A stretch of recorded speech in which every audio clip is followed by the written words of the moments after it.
Hi everybody, happy Wednesday, welcome back. I wanted to talk to you all today about how you can take your practice with you no matter where you're going. So as you can see, I'm not in the studio. I'm actually traveling a bit and I'm in Mexico City. And something that I really love and invite you all to do every time you travel is to go and take what I call the yoga field trip.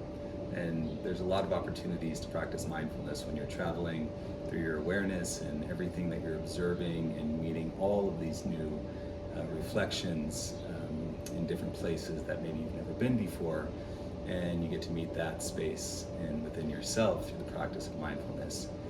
But also there's so many studios and there's so many communities around the world, and I think it's really special and really interesting to take your practice with you. And so I love waking up in the morning, looking up whatever yoga studios may be nearby, and then trying as many of them as I possibly can. So this morning I went to a studio called Pausa here in Mexico City, and I got to the class, and the first thing that the instructor said was, do you speak Spanish? And I can understand a little bit, but I'm not picking up enough Spanish to make my way through an entire practice, or at least understanding what's being said. And I said I should be okay. And she said, okay, if you get lost, I'll make sure to help you and guide you along. But she said the class is going to be in Spanish. My thinking, and every time that I've done this and had a yoga class in a different language, is that as long as I understand inhale and exhale, I have other people around me, I have the instructor that I know is supporting me, and I've had the opportunity to teach many people that didn't understand English and through yoga. So it's really all about the inhale and the exhale, and as we know, and as I always remind us, it's all about our breathing and being able to go inside.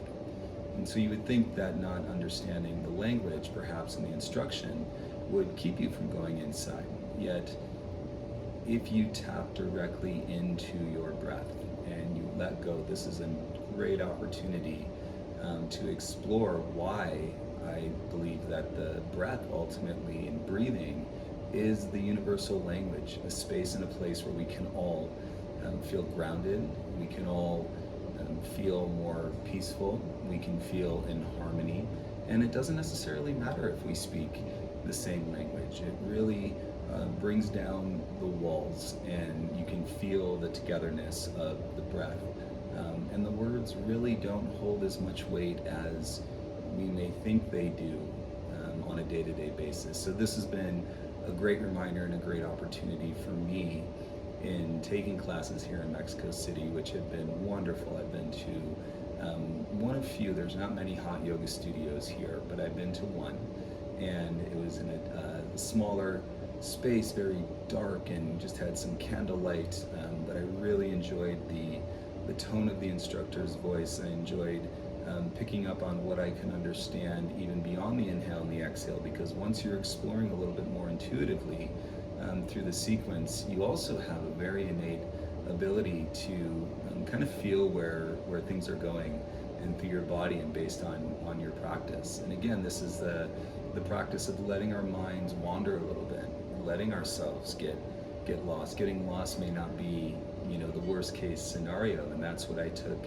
in with me to the practice this morning. I was willing to be on the mat, which is a great opportunity, and connect to my breath and ultimately allow myself and to get a little lost in the instruction, in that which kind of binds or holds us so strongly to our way, or to our knowing.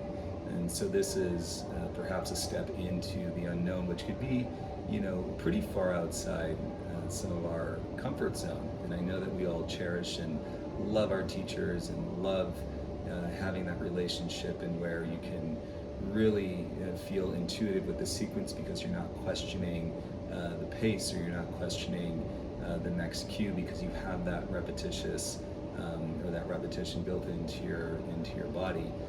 But stepping into the unknown and going and sitting in front of the instructor that is there, and any of us that are teaching this practice know that we are there to offer and to support a practice of energy, and through the breathing and space, and from the breathing inside whoever may be practicing in front of us. And so I was really reminded of just how valuable this practice is when it comes to the universal language of the breath. And when I say that, it's very easy to imply that all the conflict and all the chaos and all the debates and things that are going on amongst us and throughout the entire world can merely fall away. And I think that it's possible in these moments where we let go of the intersection of I'm saying this and you're saying that, and I agree with you and you don't agree with me. And so where does a lot of the things that we're feeling come from? It comes from the basis of knowing. And so being on a mat, being with your breath, being in the practice, surrounded with people that are also there and curious about their breathing and that energy within themselves. It not only shows throughout the hour that we're practicing together and what you feel, but it also comes to light. And this is a key, the light versus the dark. When you're in a yoga class, if you find that you're being consumed with darkness or negative thinking or self-judgment, a lot of this will also transform its way into the light through the breathing. And whether it's in the class or in my experience this morning, it was after the class, because you're not saying anything, you're breathing and you're moving and together. And then afterwards, there's a little exchange perhaps, in where, oh, you have a nice practice, we'll say, and it starts a conversation. Where do you practice? I'm from Los Angeles. Okay, what studio do you go to? And then somebody else hears, and so we all start gathering and talking about yoga, something that we love because we're in the class together. But really, when you get down further into that, you have a love for yoga perhaps, but you also have respect for connection. And that respect for connection can come in the form of these innocent passings and moments with people that you would have never met before if you didn't go to that class, or you didn't have the courage to step through that discomfort of going into an unknown space. So I met many beautiful people here in Mexico City talking about yoga and then sharing more stories. Oh, go eat here, you should try this place, go to this practice and practice with this person. And so I just wanted to share this with you guys, because yoga really reminds us that the world is much smaller and more connected, I think, than sometimes we're led to believe. And if we can really draw ourselves through this non-voice, it's not a voice and where we're shouting about yoga, it's more about showing up and taking your practice with you no matter where you go, and maintaining and sustaining the openness that you are, the readiness that you have to be that connected version of yourself. And you get to experience that. And I love experiencing it at home in Los Angeles, but that wasn't always my home. And so that was new at one point. That was outside of my comfort zone. But now experiencing it here in Mexico City, and I truly will take this practice with me no matter where I go, and just cherish the opportunity to be in the guidance of another instructor and to feel the familiarity. One thing that came up this morning as the playlist was playing, I said, oh my gosh, we all play the same music.